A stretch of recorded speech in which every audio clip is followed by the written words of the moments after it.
आप सभी लोगों का मेरे YouTube channel future academy bye CP sir में स्वागत है।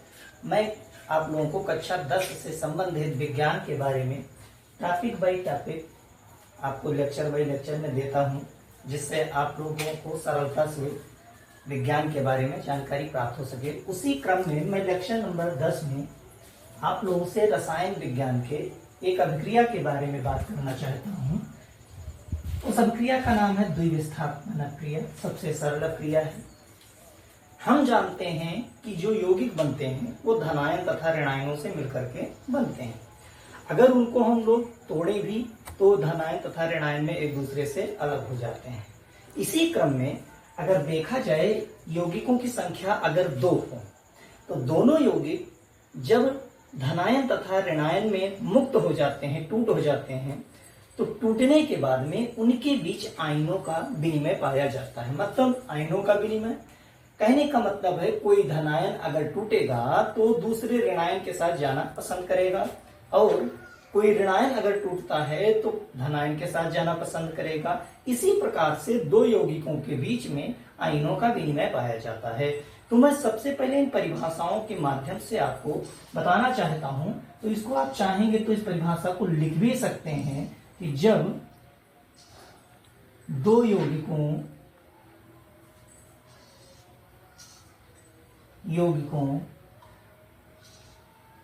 के आयनों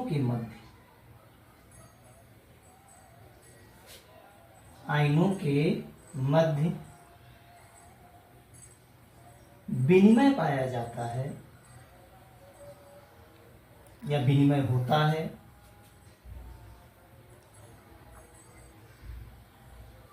तो इस प्रकार की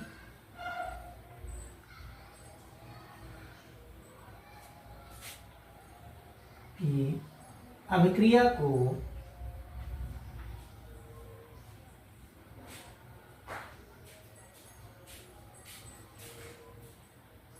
द्विविस्थापन अभिक्रिया कहते हैं। अभिक्रिया कहते हैं।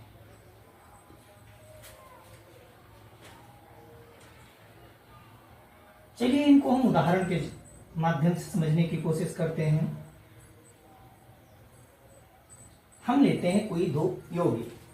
एक यौगिक अगर मान लें हमारा है Na2SO4, जिसको हम लोग सोडियम सल्फेट के नाम से जानते हैं। दूसरा यौगिक मेरा अगर मान लो कोई है, जिसको मैं मान लेता हूं BaCl4, जिसको बेरियम क्लोराइड कहा जाता है। ये दोनों यौगिक हैं और ये दोनों यौगिक अपने धनायन तथा ऋणायन को क्या करते हैं, मुक्त कर देते हैं। मतलब ये धन तथा ऋण में टूट जाते हैं। जैसे सोडियम की प्रकृति हमेशा धनात्मक होती है, सल्फेट की प्रकृति हमेशा ऋणात्मक होती है, उसी प्रकार बेरियम की जो प्रकृति होती है धनात्मक तथा क्लोरीन की प्रकृति ऋणात्मक होती है। डिफिनीशन के अनुसार अगर देखा जाए तो कहते हैं कि जब दो यौगिकों के आयनों के मध्य, ये दोनों यौगिक हैं, इनके आयनों के मध्य क्या होगा, विनिमय होगा। मतलब ये धनायन किसी दूसरे के ऋणायन के साथ जाएंगे। मतलब पहले यौगिक का जो धनायन है वो दूसरे के ऋणायन के साथ जाएगा, और जो पहले यौगिक का ऋणायन है वो दूसरे यौगिक के धनायन के साथ जाना पसंद करेगा, और इनके बीच में आयनों का विनिमय हो जाएगा और एक नए यौगिक का क्या होगा, निर्माण होगा। जैसे हम देखते हैं कि अगर सोडियम क्लोरीन के साथ जाता है तो ये निर्मित करता है 2NaCl, तथा जब Ba जाता है सल्फेट के साथ तो ये बनाता है BaSO4। इसको हम लोग सोडियम क्लोराइड कहते हैं और इसको बेरियम सल्फेट के नाम से जाना जाता है। तो इस प्रकार से होने वाली रासायनिक अभिक्रिया को द्विविस्थापन अभिक्रिया कहा जाता है। अब हम इसको आम भाषा में अगर समझना चाहें तो हमारे पास कोई दो प्रकार की वस्तुएं हों और किसी दूसरे के पास भी दो प्रकार की वस्तुएं हों। हमें उसकी एक प्रकार की वस्तुएं पसंद हैं और उसको भी मेरी एक प्रकार की वस्तुएं पसंद है। हम दोनों लोग अपनी वस्तुओं को क्या करते हैं, अदला और बदली करते हैं। उसी प्रकार से कोई धनायन अपने पास उपस्थित ऋणायन से अपने ऋणायन को क्या करता है, बदल लेता है। मतलब सोडियम बदल लेता है किससे? क्लोरीन से।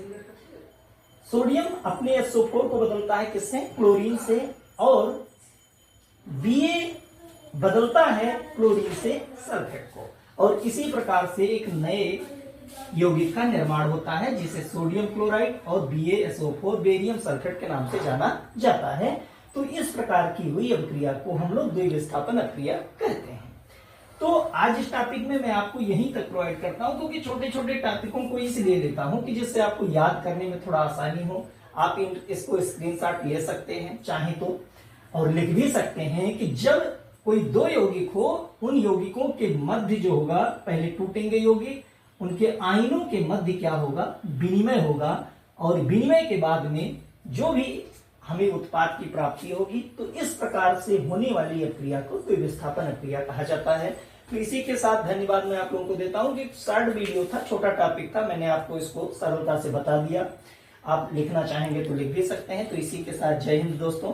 आप सभी लोग मेरे यूट्यूब चैनल को सब्सक्राइब करते रहें तथा लाइक करते रहें, और जो कमेंट भी करते रहें साथ में। तो इसी के साथ जय हिंद आप लोगों को।